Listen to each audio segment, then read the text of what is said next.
you one of those people who feels, okay, because I'm visually impaired, right, I should use that as a sales point, you know, a bargaining chip? It's never. I don't think so, and I don't know that that really works, because if anything, it's more of a downer for you than a booster. Because one of the things I had to do as an up and coming producer, I had to prove myself. So you walk into you're wheeled into a theater, God forbid. You don't want to find out that your doctor is 16 years old and blind. Okay. Yeah, there's hardly any confidence. And for me, that was pretty much what I had to prove. I was in the studio at 16 cutting music, and I'm not just talking making beats. I mean producing a whole session. And you know, when you find out that your producer is 16 and blind, for whatever reason, it's just not. He's going to have to prove himself, and I think that made me work like 5 times harder. Yeah. So if anything, for me, it was more of a motivation to do better. Because you know, fans have also noticed the fact that, you know, that doesn't box you. You're at events, you're at film premieres, and like, you know, and I think it also reached a point where nobody remembers. You're just our guy. You understand? Have you been able to, you know, define yourself to that level where, you know, it's just a normal lifestyle for you, and you can communicate and interact with people in the entertainment business and not just, you know, think there's anything wrong?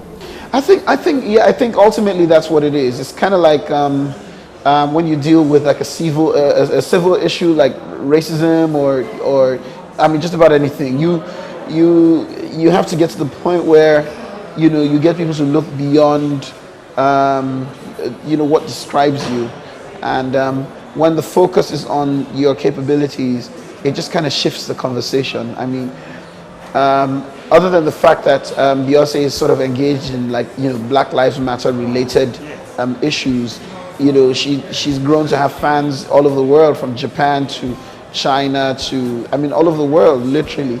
And same for Michael Jackson. I think you get to that point where, you know, it's not about your race or your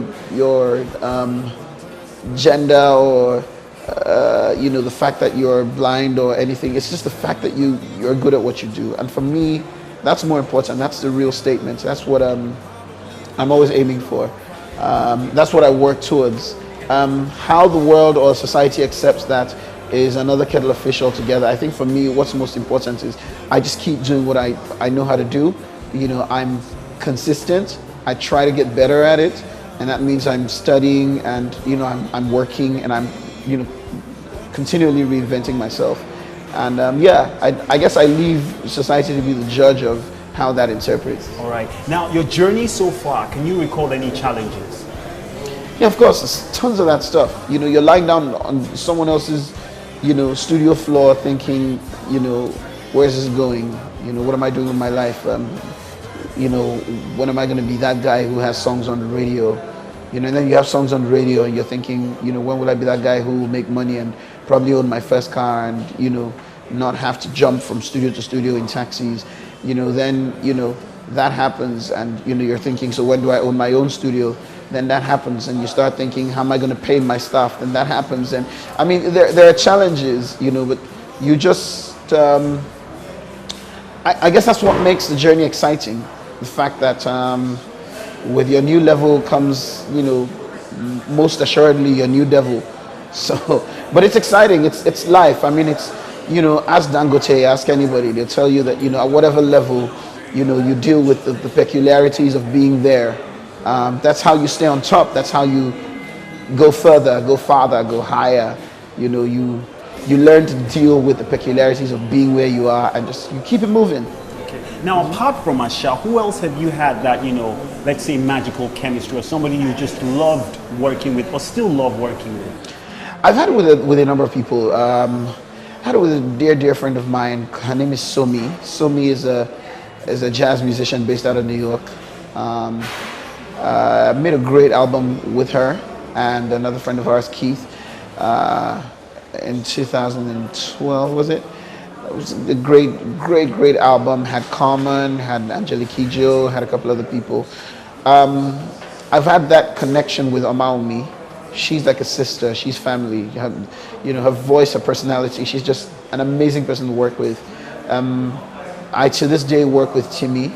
Timmy Dakolo is an amazing musician who's incredibly talented.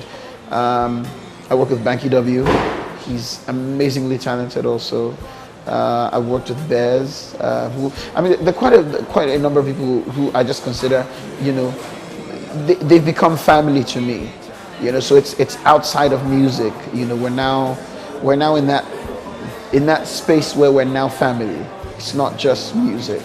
Now, do you reach out to artists? Probably heard somebody probably on the internet and say, look, I like this person, I want to work with this person, and you reach out to them. Yes, I've had situations like that. There's a young guy, a guy called Johnny Drill. I heard his stuff and I was just like, oh wow, I need to find this guy, and I went out and I looked for him. He's incredibly talented. He's incredibly talented. Yeah, so I've had situations where I've just sort of either reached out or prayed certain people into my life just because I found their work inspiring. Okay, now looking at you, what's the future for you?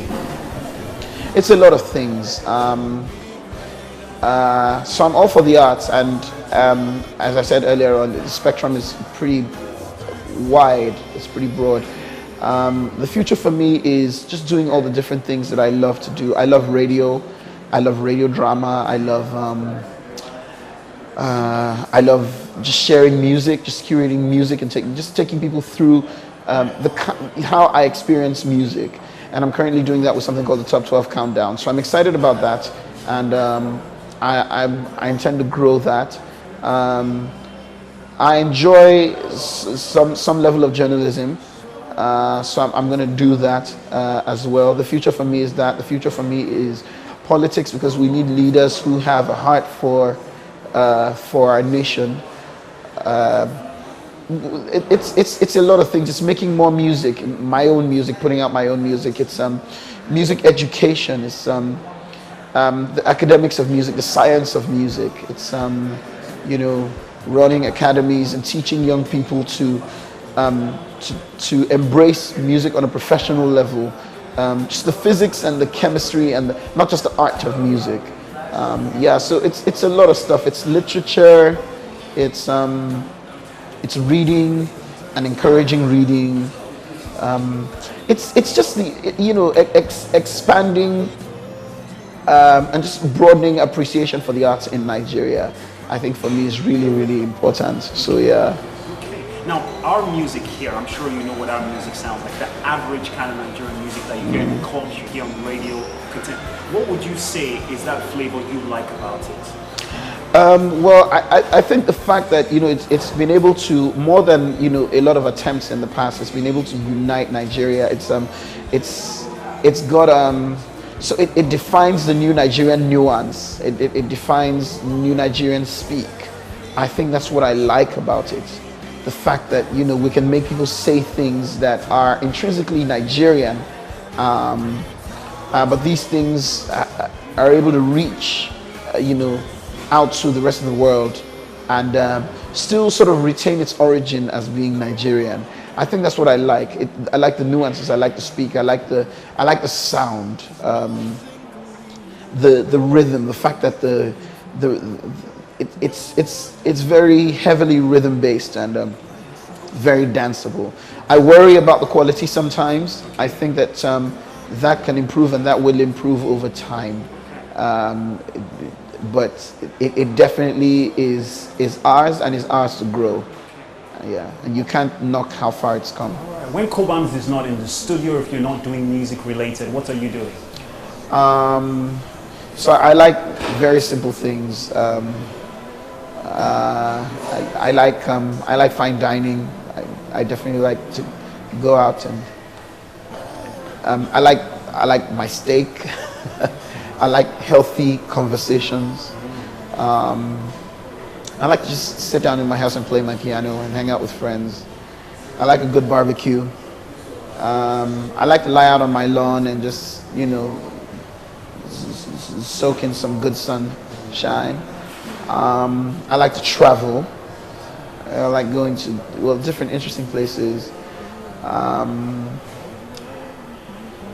What else do I enjoy? Motion generally. Okay. So I like being on a plane, a train, a boat, whatever. I like to move. Yeah. Motion is my friend.